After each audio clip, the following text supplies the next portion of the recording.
السلام علیکم ورحمۃ اللہ وبرکاتہ۔ الحمد للہ رب العالمین والعاقبۃ للمتقین والصلاة والسلام علی اشرف الانبیاء والمرسلین نبینا محمد وعلی آلہ وصحبہ اجمعین، اما بعد۔ فعن عائشة رضی اللہ تعالی عنہا قالت كان رسول الله صلى الله عليه وسلم إذا اغتسل من الجنابة يبدأ فيغسل يده ثم يفرغ بيمينه على شماله فيغسل فرجه ثم يتوضأ ثم يأخذ الماء فيدخل أصابعه في أصول الشعر ثم حفن على رأسه 3 حفنات ثم أفاض على سائر جسده ثم غسل رجليه، متفق عليه، واللفظ لمسلم ولهما من حديث ميمونة رضي الله تعالى عنها ثم أفرغ على فرجه وغسله بالشمال ثم ضرب بها الأرض، وفي رواية فمسحها بالتراب، وفي آخره ثم أتيته بالمنديل فرده وفيه وجعل ينفذ الماء بيده۔ بلوغ المرام من ادلۃ الاحکام کی حدیث نمبر 104 ابھی آپ کے سامنے پڑھی گئی ہے۔ روایت کافی طویل ہے۔ اس حدیث میں غسل جنابت کا مکمل طریقہ بتایا گیا، یعنی آدمی جب ناپاک ہو جائے، اس کا غسل ٹوٹ جائے تو اسے کیسے نہانا چاہیے، نبی صلی اللہ علیہ وسلم غسل کیسے کرتے تھے، جنابت کا غسل کیسے کرنا چاہیے، پیارے نبی صلی اللہ علیہ وسلم نے یہاں بڑی وضاحت کے ساتھ، بڑی تفصیل کے ساتھ بیان فرمایا۔ ام المومنین حضرت عائشہ صدیقہ رضی اللہ تعالی عنہا حدیث بیان کرتی ہیں، کہتی ہیں کہ کان رسول اللہ صلی اللہ علیہ وسلم اذا اغتسل من الجنابہ یبدأ فیغسل یدہ۔ اذا مانے جب، اغتسل مانے غسل کرنا، اذا اغتسل جب غسل کرتے، اذا اغتسل کا معنی کیا ہوگا؟ جب غسل کرتے، نہاتے۔ غسل کرنا مطلب اپنے جسم پر، پورے جسم پر پانی بہانا، نہانا، غسل کرنا معروف ہے۔ من الجنابہ، جنابت کی وجہ سے، جنابت سے۔ جنابت کسے کہتے ہیں یہ کئی مرتبہ گزر چکا ہے۔ جنابت آدمی اپنی بیوی سے ہم بستری کر لے، جنابت ہو گئی، یعنی غسل ٹوٹ گیا۔ جنابت کا مطلب ہوا غسل ٹوٹ گیا، یعنی غسل کرنا فرض ہو گیا۔ تو یہ فرض کب ہوتا ہے کہ آدمی اپنی بیوی سے ہم بستری کر لے، تو یہ غسل واجب ہو گیا، جنابت کا غسل کرنا پڑے گا۔ دوسرا ہے کہ آدمی سویا ہے، احتلام ہو گیا، تو یہ شہوت سے جو منی نکلتی ہے اس سے غسل ٹوٹ جاتا ہے، اسی کو جنابت کہتے، اسی کو جنابت کہتے، یعنی ناپاکی کا غسل کرنا۔ کان رسول اللہ صلی اللہ علیہ وسلم اذا اغتسل من الجنابہ، اللہ کے رسول صلی اللہ علیہ وسلم جب غسل جنابت کرتے تھے، جب غسل جنابت کرتے تھے یعنی ناپاکی کا غسل کرتے تھے، یبدأ فیغسل یدہ، یبدأ مانے شروع کرنا، یبدأ شروع کرتے تھے، یبدأ مانا ہوگا شروع کرتے تھے، غسل کیسے شروع کرتے تھے؟ کہا فیغسل یدہ، فیغسل یدہ، غسل یغسل مانے دھلنا، فیغسل تو دھلتے تھے، یدہ ید مانے ہاتھ، یغسل فیغسل یدہ، تو آپ صلی اللہ علیہ وسلم اپنے ہاتھ کو دھلتے تھے۔ ہاتھ کیوں دھلتے تھے؟ کیونکہ اگر ہاتھ گندا ہوگا تو پانی میں ہاتھ ڈالیں گے تو پانی بھی گندا ہو جائے گا، ہاتھ کی گندگی پانی میں داخل ہو جائے گی۔ تو ادب کیا ہے غسل کرنے کا یا وضو بنانے کا؟ ادب کیا ہے کہ سب سے پہلے اپنے ہاتھ کو برتن میں نہ ڈالیں، پہلے اپنے ہاتھ کو دھل لیں کہ تاکہ جو گندگی ہے وہ کیا ہو، دور ہو جائے، گندا ہاتھ پانی میں داخل نہ ہو۔ تو فیغسل یدہ، آپ اپنے ہاتھ کو پہلے دھلتے تھے۔ ثم یفرغ بیمینہ علی شمالہ فیغسل فرجہ. ثم مانے پھر، ثم مانے پھر، یفرغ، یفرغ مانے اڈھیلنا، بہانا. ثم یفرغ پھر بہاتے تھے، گراتے تھے، اڈیلتے تھے. مطلب کیا بہاتے تھے؟ پانی. ثم یفرغ پھر پانی گراتے تھے، بیمین ہی، یمین مانے دایاں ہاتھ، یمین مانے دایاں، یمین مانے دایاں، بیمین ہی اپنے دائیں ہاتھ سے. ثم یفرغ بیمین ہی پھر اپنے دائیں ہاتھ سے اڈیلتے تھے، علی شمالہ، علی مانے پر، شمال مانے بایاں، اپنے بائیں ہاتھ پر. ثم یفرغ بیمینہ علی شمالہ پھر آپ دائیں ہاتھ سے بائیں پر اڈیلتے تھے. پھر اس کے بعد ہاتھ کیا ہے؟ ہاتھ دھلتے تھے. ہاتھ کیا کرتے تھے؟ دھل لیتے تھے. تو ہاتھ صاف کر لیے تو اب اس وقت ہاتھ پانی میں ڈالنا کیا ہو گیا؟ کوئی نقصان نہیں ہوگا، پانی ناپاک نہیں ہوگا، گندا نہیں ہوگا. تو سب سے پہلے آپ اپنے ہاتھ کو دھلتے تھے. اس کے بعد کہتے ہیں فیغسل فرجہ. غسل یغسل مانے دھلنا، فیغسل تو دھلتے تھے، فرج مانے شرمگاہ، فرجہ اپنی شرمگاہ، فیغسل فرجہ پھر اپنی شرمگاہ کو دھلتے تھے. اور بعض روایتوں میں مطلب بائیں ہاتھ سے دھلنے کا ذکر ہے کہ اپنے بائیں ہاتھ سے شرمگاہ کو صاف کرتے تھے. تو مطلب یہ کہ گندگی کو بائیں ہاتھ سے صاف کرنا چاہیے. جیسے پیشاب پاخانہ کرنے کے بعد جو گندگی صاف کرتے ہیں بائیں ہاتھ کے استعمال کرتے ہیں. تو فیغسل فرجہ پھر اپنی شرمگاہ کو دھلتے تھے. شرمگاہ کیوں دھلتے تھے؟ کیونکہ جنابت جو ہوئی ہے، گندگی وغیرہ وہیں لگی رہتی ہے، تو اس کی صفائی ضروری ہے. فیغسل فرجہ اپنی شرمگاہ دھلتے تھے، یعنی پانی گراتے تھے شرمگاہ پر اور بائیں ہاتھ سے شرمگاہ کو صاف کرتے تھے. یعنی غسل کی شروعات دیکھیے کر رہے ہیں، پہلے اپنے ہاتھ کو دھلا، پھر اپنے ہاتھ کو دھلنے کے بعد بائیں ہاتھ سے اپنی شرمگاہ کو دھلا. ثم یتوضأ پھر وضو کرتے تھے. پھر کیا کرتے تھے؟ وضو کرتے تھے. پھر وضو کرتے تھے. اس سے پہلے بھی ایک کام آپ کرتے تھے. وہ کام کیا تھا؟ شرمگاہ دھلنے کے بعد اپنے ہاتھ کو، یعنی بائیں ہاتھ کو پھر مٹی سے دھلتے تھے، مٹی سے صاف کرتے تھے. ابھی آگے روایت آئے گی.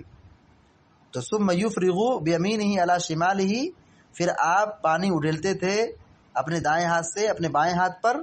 فیغسل فرجہ اپنی شرمگاہ دھلتے تھے. ثم یتوضأ پھر وضو کرتے تھے. اب وضو کرتے تھے تو ظاہر سی بات ہے اب یہاں پہ ہاتھ کی شروعات ہوگی، پہلے ہاتھ دھلیں گے. وضو کی شروعات کیسے ہوتی ہے؟ پہلے ہاتھ دھلتے ہیں، پھر کلی کرتے ہیں، ناک پہ پانی چڑھاتے ہیں، پھر اس پر چہرہ دھلتے ہیں. تو آپ صلی اللہ علیہ وسلم وضو کرتے تھے. ثم یتوضأ پھر آپ کیا کرتے تھے؟ وضو کرتے تھے. وضو کیسے کرتے تھے؟ جیسے نماز کے لیے وضو کرتے، جیسے نماز کے لیے وضو کرتے وہی طریقہ غسل جنابت سے پہلے کا بھی ہے. یعنی غسل کی شروعات وضو سے ہے. غسل کی شروعات کس سے ہے؟ پہلے ہاتھ صاف کرنا، گندگی صاف کرنا، پھر ہاتھ صاف کرنا، وضو بنانا، اور وضو بنا تو یہ غسل کی شروعات ہے. یعنی غسل جنابت میں وضو بنانا سنت ہے، پیارے نبی صلی اللہ علیہ وسلم کا عمل ہے. آپ صلی اللہ علیہ وسلم غسل اسی طریقے پہ کرتے تھے، پہلے وضو بناتے تھے. وضو کیسا ہوتا تھا؟ بالکل جیسے نماز کے لیے وضو بناتے ہیں. کہتے ہیں ثم یتوضأ پھر آپ وضو بناتے تھے. ثم یأخذ الماء پھر آپ پانی لیتے تھے. ثم یأخذ الماء پھر اس کے بعد وضو کے بعد پانی لیتے تھے. اخذ یأخذ مانے لینا. ثم یأخذ پھر لیتے تھے الماء پانی کو، پھر پانی لیتے تھے. پانی لے کے کیا کرتے تھے؟ فیدخل اصابعہ ادخل یدخل مانے داخل کرنا. فیدخل تو داخل کرتے، اصابعہ اپنی انگلیوں کو، اصبعن انگلی جمع اصابع انگلیوں کو، دونوں ہاتھ کی انگلیوں کو. ثم فیدخل اصابعہ پھر اپنی انگلیوں کو داخل کرتے فی اصول الشعر بال کی جڑوں میں. فی معنی میں، اصول معنی اصل کی جمع ہے جڑ، شعر معنی بال. فی اصول الشعر بال کی جڑ میں پانی کو ہاتھ میں لیتے اور پھر اسی کو فیدخلوا اصابعہ اپنی انگلیوں کو داخل کرتے فی اصول الشعر بال کی جڑ میں، یعنی بال کی جڑ میں پانی داخل کرتے تھے، انگلی کو داخل کرتے تھے مطلب پانی پہنچاتے تھے. ثم حفن على رأسه 3 حفنات. ثم حفن على رأسه 3 حفنات. ثم مانے پھر، حفنہ مانے دونوں ہاتھوں کو ملا کر پانی بھر کر ڈالنا، یعنی دونوں انگلیوں کو، دونوں ہاتھ کی انگلیوں کو ملانا. تو ہاتھ کی جو لپ ہوتی ہے، چلو جس کو کہتے ہیں، یعنی 2 ہتھیلی کو ملا دینا اور اس میں جو پانی آئے گا، اس میں جو پانی، جیسے برتن ہے، برتن کے اندر پانی ہے تو ہم اپنے دونوں ہاتھوں کو داخل کریں اور ہاتھوں کو ملا دیں، ہاتھوں کو ملا دیں، یعنی دائیں ہاتھ کی انگلی بائیں ہاتھ کی انگلی سے کیا ہو، ہتھیلی سے جوائنٹ ہو، انگلی اور ہتھیلی کیا ہو، جوائنٹ ہو، اور پھر وہ پورا پانی لیں. تو یہ کیا ہو گیا، ایک چلو ہو گیا. اس کو کہتے ہیں کیا، ایک چلو. تو ایک چلو جو لیتے تھے تو اسی کو آپ اپنے سر پہ ڈالتے تھے، اپنے سر پہ ڈالتے تھے. وہی کہا ثم حفن علی رأسہ 3 حفنات. پھر آپ اپنے سر پر 3 چلو پانی بھر کر ڈالتے تھے. 3 مانے 3، حفنات حفنتن کی جمع ہے. حفنتن کی معنی ہوتا ہے چلو، یعنی 2 انگلیوں کے یہ دونوں ہاتھوں کو ملا کر دونوں ہتھیلیوں کو پانی سے بھرنا، دونوں ہاتھوں کو ملا کر دونوں ہتھیلیوں کو پانی سے بھرنا. تو یہ کیا ہوتا ہے، حفنہ کہلاتا ہے. یہ کیا کہلاتا ہے، حفنہ، یعنی دونوں ہتھیلیوں کو ملا دینا، یعنی دائیں اور بائیں ہاتھوں دونوں کو کیا کرنا، ملا دینا اور پھر پانی بھر کر کے نکالنا. اسی کو کہتے ہیں حفنہ، اسی کو کہتے ہیں اردو میں چلو، اسی کو کہتے ہیں لپ. 3 لپ پانی اپنے سر پہ بہاتے تھے. کہا ثم حفن علی رأسہ 3 حفنات. تو ہاتھ سے پانی لے کر کے 3 لپ، 3 چلو اپنے سر کے اوپر بہاتے تھے، بال کے اوپر گراتے تھے. اور پھر کیا کرتے تھے، انگلیوں سے کیا کرتے تھے، اس کو رگڑتے تھے تاکہ وہ پانی بال کی جڑ میں پہنچ جائے. ثم افاض على سائر جسده. ثم افاض على سائر جسده. پھر آپ اپنے پورے جسم میں پانی بہاتے تھے. ثم مانے پھر، افاض مانے بہانا، افاض مانے بہانا، ثم افاض پھر آپ بہاتے تھے، علی مانے پر، سائر مانے تمام، جسد مانے جسم.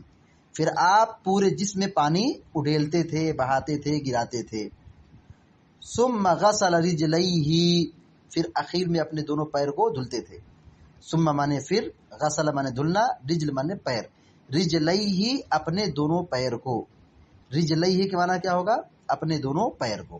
ثم غسل رجلیہ پھر اپنے دونوں پیر کو دھلتے تھے بالکل اخیر میں. اور بعض روایت میں یہ کہ آپ صلی اللہ علیہ وسلم وضو میں ہی پیر دھل لیتے تھے. تو 2 طریقہ ہے. ایک طریقہ یہ ہے کہ آدمی وضو بنائے، مکمل وضو بنا لے، پیر بھی دھل لے، پھر غسل کرے، یہ بھی جائز ہے، یہ بھی سنت ہے. اور دوسرا طریقہ یہ بھی ہے کہ پیر کو چھوڑ دے، پیر کو چھوڑ دے بالکل اخیر میں، یعنی جب غسل مکمل ہو جائے یا اب کپڑا پہننا ہے، اب حمام سے نکلنا ہے، تو بالکل اخیر میں اپنے دونوں پیر کو دھل دے. تو پیر کو آپ اخیر میں دھلتے تھے. اس کی حکمت کیا تھی کہ چونکہ اس زمانے میں مٹی کے سب حمام وغیرہ رہتے تھے، زمین مٹی کی ہوتی تھی، تو پیر کی صفائی کے لیے آخر میں پانی کا استعمال کرتے تھے. علی کل حال دونوں طریقہ جائز ہے، دونوں طریقہ سنت ہے. پیر کو شروع میں دھل لیں، آخر میں نہ دھلیں، یا وضو میں نہ دھلے ہوں تو آخر میں دھل لیں. اس طرح اگر آپ غسل کرتے ہیں اور اپنے ہاتھ کو شرمگاہ سے ٹچ نہیں کیے ہیں تو اسی وضو سے، جو غسل کے اندر وضو کیا گیا شروع کے اندر، اسی وضو سے ہم نماز پڑھ سکتے ہیں. یعنی اللہ کے نبی صلی اللہ علیہ وسلم غسل جنابت کرتے تھے تو غسل جنابت میں آپ پہلے وضو بناتے تھے، پھر غسل کرتے تھے، پھر اسی وضو سے آپ نماز پڑھتے تھے، یعنی غسل کے بعد آپ دوبارہ نیا وضو نہیں بناتے تھے۔ معلوم یہ ہوا کہ غسل جنابت کے اندر وضو جو بنایا گیا ہے اس وضو سے ہم نماز پڑھ سکتے ہیں۔ متفقن علیہ، اس حدیث کو امام بخاری اور مسلم نے اپنی صحیح میں ذکر کیا ہے، متفق علیہ روایت ہے۔ واللفظ لمسلم، اور الفاظ کس کے ہیں؟ مسلم کے ہیں، یعنی ابھی جو الفاظ جو پڑھے گئے ہیں، حدیث جو پڑھی گئی ہے، یہ صحیح مسلم کے الفاظ ہیں، امام مسلم کے الفاظ ہیں۔ بقیہ روایت دونوں کے اندر، بخاری کے اندر بھی ہے، مسلم کے اندر بھی ہے۔ حدیث کا ترجمہ صرف دیکھیے، حضرت عائشہ صدیقہ رضی اللہ تعالیٰ عنہا بیان فرماتی ہیں، کان رسول اللہ صلی اللہ علیہ وسلم اذا اغتسل من الجنابہ، کہ جب اللہ کے نبی صلی اللہ علیہ وسلم غسل جنابت کرتے تھے، اذا اغتسل، جب غسل کرتے من الجنابہ، جنابت سے، یعنی غسل جنابت کرتے تھے، یبدأ فیغسل یدہ، تو آپ اپنے سب سے پہلے شروع کرتے تھے اپنے ہاتھ دھلتے تھے، فیغسل یدہ، اپنے ہاتھ کو دھلتے تھے، ثم یفرغ بیمینہ علی شمالہ، پھر پانی بہاتے تھے دائیں ہاتھ سے علی شمالہ، بائیں پر، فیغسل، تو آپ دھلتے تھے، یدہ، اپنے ہاتھ کو۔ تو اب یہ ثم یفرغ بیمینہ علی شمالہ، پھر اس کے بعد اپنے دائیں ہاتھ سے پانی اڈلتے تھے علی شمالی، بائیں پر، کیا کرنے کے لیے؟ اپنی شرمگاہ دھلنے کے لیے، چونکہ شرمگاہ بائیں ہاتھ سے دھلنا ہے۔ فیغسل فرجہ، تو اپنی شرمگاہ کو دھلتے تھے، کس سے؟ بائیں ہاتھ سے، دائیں ہاتھ سے پانی گراتے تھے اور بائیں ہاتھ سے صاف کرتے تھے، کیونکہ گندگی صاف کرنے کے لیے بائیں ہاتھ کا استعمال کیا جائے۔ تو پہلے ہاتھ دھلتے تھے، ہاتھ دھلنے کے بعد بائیں ہاتھ سے گندگی صاف کرتے تھے، شرمگاہ دھلتے تھے۔ ثم یتوضا، پھر وضو بناتے تھے۔ بعض روایتوں میں صراحت کے ساتھ ہے کہ آپ پہلے اپنے ہاتھ کو مٹی سے دھلتے تھے، پھر وضو بناتے تھے۔ تو بہرحال ثم یتوضا، پھر آپ وضو بناتے تھے جیسے نماز کے لیے وضو بناتے ہیں۔ ثم یاخذ الماء، پھر آپ پانی لیتے تھے، فیدخل اصابعہ فی اصول الشعر، پھر آپ اپنے بال کی جڑ میں پانی پہنچاتے تھے، فیدخل اصابعہ، اپنی انگلیوں کو داخل کرتے تھے، فی اصول الشعر، بال کی جڑوں میں۔ بال کی جڑوں میں کیوں ڈالتے تھے؟ تاکہ پانی اچھی طریقے سے اندر پہنچ جائے۔ ثم حفن علی رأسہ ثلاث حفنات، پھر آپ 3 چلو پانی گراتے تھے علی رأسہ، اپنے سر پر۔ ثم حفن ثلاث حفنات، اس طرح عبارت ہوگی، ثم حفن ثلاث حفنات علی رأسہ، پھر آپ اپنے سر پر 3 چلو، 3 لپ پانی بہاتے تھے، گراتے تھے۔ ثم، یعنی بال کو رگڑ کر کے صاف کرتے تھے اور تاکہ بال کی جڑ تک پانی پہنچ جائے۔ ثم افاض علی سائر جسدی، پھر اپنے پورے جسم میں پانی گراتے تھے۔ ثم غسل رجلیہ، پھر اپنے دونوں پیر کو دھلتے تھے اخیر میں۔ متفق علیہ واللفظ لمسلم، بخاری مسلم کی روایت ہے، اور یہ الفاظ صحیح مسلم کے امام مسلم رحمہ اللہ کے ہیں۔ اس روایت میں غسل جنابت کا مکمل طریقہ بتایا گیا۔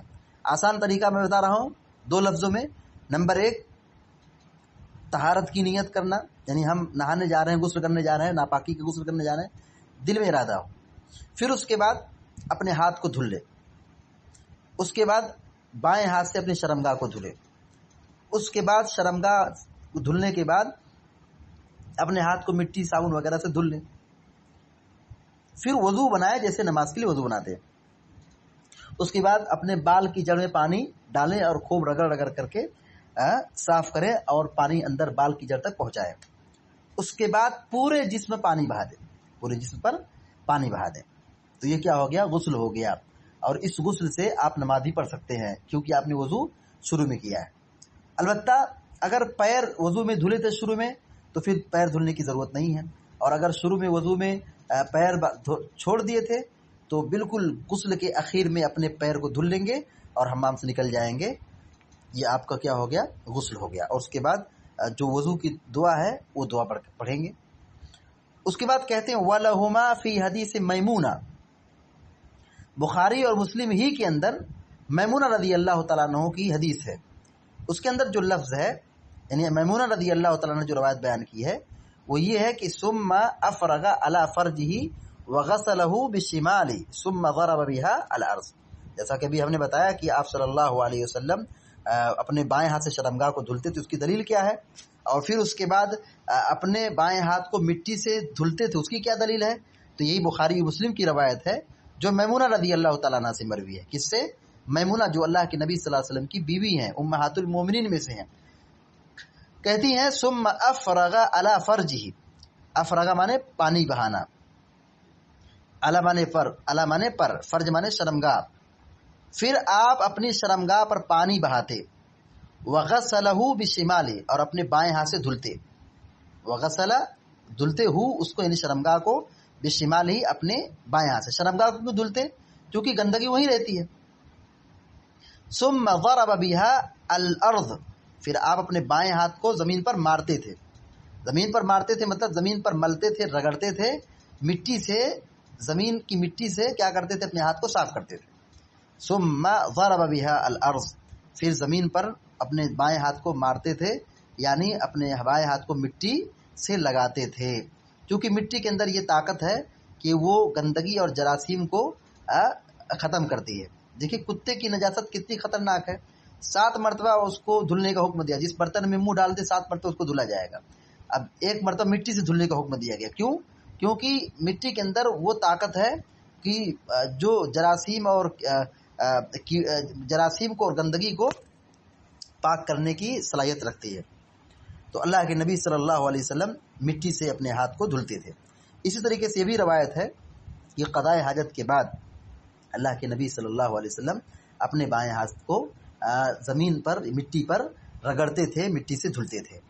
وفی روایت، اور ایک روایت میں ہے، ابن حجر رحمۃ اللہ کہتے ہیں ایک روایت میں یہ بھی ہے کہ فمسح بالتراب، کہ آپ نے اس ہاتھ یعنی بائیں ہاتھ کو مٹی سے دھلا۔ مسح مانے پوچھنا، مسح مانے پوچھنا، تراب مانے مٹی، فمسحھا بالتراب، پھر آپ نے مٹی سے صاف کیا، مٹی سے دھلا، صاف کیا، یعنی اپنے ہاتھ میں مٹی لگائی۔ وفی آخر ہی، اور اخیر میں جو لفظ ہے ثم اتیتہ بالمندیل، ثم مانے پھر، اتیتہ بالمندیل، میں آپ کے پاس رومال لے کر کے آئی۔ ام المومنین کہتی ہیں کہ میں آپ کے پاس رومال لے کر کے آئی، یعنی رومال مطلب مندیل مانے رومال، یعنی جو ہاتھ دھلتے ہیں، وہ ہاتھ گیلا ہو گیا، پانی اس پر ہے، اس کو صاف کرنے کے لیے ایک کپڑا ہوتا ہے، اس کو ٹاول کہتے ہیں، رومال کہتے ہیں۔ تو ثم اتیتہ بالمندیل، پھر میں آپ کے پاس رومال لے کر کے آئی، فردہ، تو آپ نے اس کو واپس کر دیا، آپ نے اس کو واپس کر دیا۔ اس کا مطلب کہ پہلے آپ استعمال کر دیں، اسی لے کر کے آئیں، تو آپ نے واپس کر دیا۔ اس کی ایک مصلحت رہی ہوگی کہ ہو سکتا ہے کہ رومال خراب ہو، یا آپ کو اس کی ضرورت نہ رہی ہو، یا کہ پانی جسم میں رہے تاکہ جسم میں ٹھنڈا رہے، تو آپ نے رومال کو واپس کر دیا، رومال کو واپس کر دیا، یعنی پانی کو نہیں سکھایا۔ وفی ہی، اور اسی کے اندر ایک لفظ ہے کہ ایک روایت ہے وجعل ينفض الماء بيدي، وجعل ينفض، وجعل ينفض کو معنی ہوتا ہے گرانا، جھاڑنا، وجعل ينفض الماء، اور پانی کو جھاڑنے لگے، بیدہ اپنے ہاتھ سے، اپنے ہاتھ سے پانی کو جھاڑنے لگے، صاف کرنے لگے۔ تو معلوم یہ ہوا کہ غسل کرنے کے بعد ہاتھ کو مطلب جھاڑ سکتے ہیں، اور پانی اس کو گرا سکتے ہیں، پوچھے بغیر، یعنی کپڑے وغیرہ سے پوچھے بغیر ہاتھ سے ہی مطلب بدن کی اور جو پانی ہے اس کو ایسے جھاڑ سکتے ہیں۔ البتہ اس میں ایک روایت جو ہے ضعیف ہے کہ جھاڑنے سے منع کیا گیا ہے، نہیں جھاڑنا چاہیے، تو وہ روایت کیا ہے؟ ضعیف ہے۔ تو مطلب یہ کہ آپ نے جھاڑا ہے تو پانی کو مطلب اپنے ہاتھ سے جھاڑ سکتے ہیں، اس میں کوئی حرج نہیں، کوئی قباحت نہیں ہے۔ وَلَهُمَا فِس، دیکھیے وَلَهُمَا فِي حدیث میمونہ، اور بخاری مسلم کے اندر میمونہ سے جو روایت ہے، میمونہ رضی اللہ تعالیٰ عنہ سے، کہ اس کے اندر لفظ ہے ثم افرغ علی فرجہ، پھر آپ نے اپنی شرمگاہ پر پانی بہایا، وغسلہ بشمالی، اور اپنے بائیں ہاتھ سے اس کو دھلا، ثم ضرب بها الارض، پھر اس ہاتھ کو یعنی بائیں ہاتھ کو زمین پر مارا، اور یعنی اس کو صاف کیا، یعنی مٹی سے صاف کیا۔ اور پھر ایک روایت میں یہ فمسح بالتراب، کہ آپ نے مٹی سے اس کو کیا کیا؟ صاف کیا، مٹی سے، یعنی چونکہ بائیں ہاتھ سے گندگی صاف کیے تھے تو بائیں ہاتھ میں گندگی لگی ہوگی، تو اس گندگی کو دور کرنے کے لیے آپ نے مٹی کا استعمال کیا، مٹی سے آپ نے صاف کیا۔ تو مٹی صاف کیسے کریں گے؟ ہاتھ تو گیلا ہوگا، زمین پہ رکھیں گے، پھر ہاتھ میں تھوڑا سا دھول مٹی آئے گی تو اسی کو رگڑ کر کے ہاتھ دھل لیں گے، یہی ہو گیا مٹی سے صاف کیا۔ ثم اتیتہ بالمندیل، ام المومنین کہتی ہیں رضی اللہ تعالیٰ عنہ کہ میں آپ کے پاس رومال لے کر کے آئی، فردہ، تو آپ نے اس کو واپس کر دیا۔ وفی ہی، اور اس کے اندر ایک لفظ ہے وجعل ينفث الماء بيده، اور آپ اپنے ہاتھ سے پانی کو جھاڑنے لگے، اپنے ہاتھ سے پانی کو جھاڑنے لگے۔ تو ان تمام احادیث میں جو بلوغ المرام من ادلۃ الاحکام کی 103 نمبر کی 104 نمبر کی حدیث ہے، یہ بڑی طویل روایت ہے، اس میں غسل جنابت کا طریقہ بتایا گیا ہے۔ غسل جنابت کا طریقہ کیا ہے کہ آدمی مکمل طریقہ کہ آدمی پہلے نیت کرے اور پھر اپنے ہاتھ کو صاف کرے، پھر گندگی صاف کرے، پھر اپنے ہاتھ پر جو گندگی لگی اس کو صاف کرے، اس کے بعد وضو بنائے، پھر سر کے بال کے اندر پانی ڈالے اور بال کی جڑ تک پانی پہنچائے، رگڑ رگڑ کے دھلے، پھر اس کے بعد وضو بنائے، اس کے بعد کیا کرے پہلے اپنی گندگی صاف کرے، شرمگاہ دھلے، شرمگاہ دھلنے کے بعد پھر اپنے ہاتھ کو دھلے، ہاتھ کی گندگی دور ہو گئی تو مکمل وضو بنائے، اور وضو بنانے کے بعد پھر اپنے بال کی جڑ میں پانی پہنچائے اور پانی کو اپنے ہاتھ کو رگڑ رگڑ کر کے اپنے بال کو رگڑے تاکہ پورے بال کے اندر پانی اندر داخل ہو جائے، اس کے بعد پورے جسم پر پانی بہائے، اس کے بعد پورے جسم پر پانی بہائے۔ یہ ہوا غسل جنابت کا مسنون طریقہ۔ دوسری بات یہ معلوم ہوئی کہ حق بات بیان کرنے میں نہیں شرمانا چاہیے، حق بات کو بیان کرنے میں کبھی نہیں شرمانا چاہیے۔ دیکھیے حضرت عائشہ رضی اللہ تعالیٰ عنہ نے یہاں پہ نبی صلی اللہ علیہ وسلم کے غسل جنابت کا تذکرہ کیا ہے، تو یہ غسل جنابت کا جو طریقہ بتایا ہے تو اس میں شرمانے کی بات نہیں ہے، غسل کا طریقہ سیکھنا چاہیے اور سکھانا چاہیے۔ ایک بات یہ معلوم ہوئی کہ نبی صلی اللہ علیہ وسلم کے سر پہ بال تھے تو بال رکھنا چاہیے۔ آپ صلی اللہ علیہ وسلم ناپاک ہوتے تھے، غسل کرتے تھے، سر پہ بال تھے، پانی کا استعمال کرتے تھے، گندگی صاف کرتے تھے، یہ آپ کے بشر ہونے کی نشانی کہ آپ صلی اللہ علیہ وسلم کیا تھے؟ بشر تھے۔ اسی طرح ایک بات معلوم ہوئی، شرمگاہ کو بائیں ہاتھ سے صاف کرنا چاہیے، شرمگاہ دھلنا ہو، صاف کرنا ہو، گندگی صاف کرنا ہو، اس کے لیے ہم بائیں ہاتھ کا استعمال کریں۔ اسی طرح ایک بات معلوم ہوئی کہ تین مرتبہ صاف کرنا چاہیے، 3 مرتبہ، جیسے وضو کے اندر 3 مرتبہ دھلنے کا حکم ہے، ایسے ہی اس کے اندر بھی گندگی وغیرہ صاف کرنا ہو تو 3 مرتبہ پورا کرنا چاہیے، 3 مرتبہ صاف کرنا چاہیے۔ گندگی صاف کرنے کے بعد اپنے ہاتھ کو مٹی سے صاف کرنا چاہیے۔ گندگی کی صفائی کے بعد ایک بات یہ معلوم ہوئی کہ گندگی کی صفائی کے بعد اپنے ہاتھ کو مٹی سے صاف کرنا چاہیے۔ غسل کے بعد یا وضو کے بعد رومال کا استعمال کرنا جائز، ٹاول کا استعمال، کپڑے کا استعمال، یعنی کپڑے سے صاف کرنا، اس کو سکھانا، یہ کیا ہے؟ جائز۔ البتہ اگر کوئی نہیں استعمال کرتا تو کوئی بات نہیں، اللہ کے نبی نے بھی کبھی استعمال کیا، کبھی استعمال نہیں کیا۔ غسل کے بعد یا وضو کے بعد جس پر لگے ہوئے پانی کو صاف کر سکتے ہیں، جھاڑ سکتے ہیں، ہاتھ سے جھاڑ سکتے ہیں، کوئی حرج نہیں۔ اور اسی طریقے سے ایک بات یہ بھی معلوم ہوئی کہ پہلے ہاتھ دھلنا چاہیے، غسل سے پہلے ہاتھ دھلنا چاہیے۔ جیسے ہی آدمی سو کے اٹھے اس کے لیے بھی یہی مسنون طریقہ ہے کہ وہ اپنے ہاتھ کو برتن میں نہ ڈالے، یہاں تک کہ سب سے پہلے اپنے ہاتھ کو دھل لے۔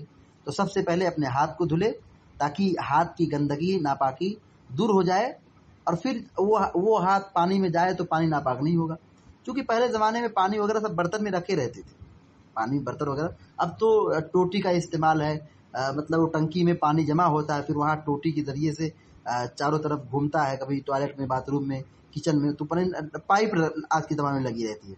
پہلے زمانے میں سب سسٹم نہیں تھا، تو وہ برتن میں، بالٹی میں، ٹب میں پانی رہتا تھا، تو اس طرح سے لوگ استعمال کرتے تھے۔ ظاہر اب اور آدمی جا کر کے صبح اٹھنے کے بعد اپنے ہاتھ کو اسی میں ڈال دے، ہاتھ میں منی لگی ہے، گندگی لگی ہے، ناپاکی لگی ہے، اور ہاتھ کہاں کہاں گیا ہے، تو اس سے کیا ہوگا؟ پانی خراب ہوگا، پانی کیا ہوگا؟ خراب ہوگا۔ تو اس طریقے سے اللہ کے نبی صلی اللہ علیہ وسلم پہلے ہاتھ کو دھلتے تھے، پھر اس کے بعد غسل کی شروعات کرتے تھے۔ پھر دیکھیے خلاصہ کلام کے طور پر غسل جنابت کا طریقہ یہ جاننا ضروری ہے، بہت سارے لوگ اس کو نہیں جان پاتے ہیں اور نہیں سیکھ پاتے ہیں۔ آسان طریقہ یہ ہے کہ پہلے نیت کریں، پھر اس کے بعد اپنے ہاتھ کو صاف کریں، پھر اپنے ہاتھ کی صفائی کے بعد بائیں ہاتھ سے شرمگاہ کو دھلیں، پھر بائیں ہاتھ کو مٹی سے یا صابن سے دھلیں، اس کے بعد مکمل جیسے وضو بناتے ہیں وضو بنائیں، اور البتہ اختیار ہے چاہے تو پیر کو بعد میں دھلیں یا تو وضو کے اندر ہی دھل لیں۔ وضو کے بعد اپنے سر کے بال میں 3 مرتبہ پانی ڈالیں اور پھر بال کی جڑ میں انگلیوں سے رگڑ رگڑ کر کے صاف کریں اور پانی اندر تک پہنچائیں، اور اس کے بعد پورے جسم میں پانی بہا دیں، یہ غسل ہو گیا۔ اللہ تعالی ہم سب کو آپ سب کو نیک عمل کی توفیق عطا فرمائے، آمین یا رب العالمین۔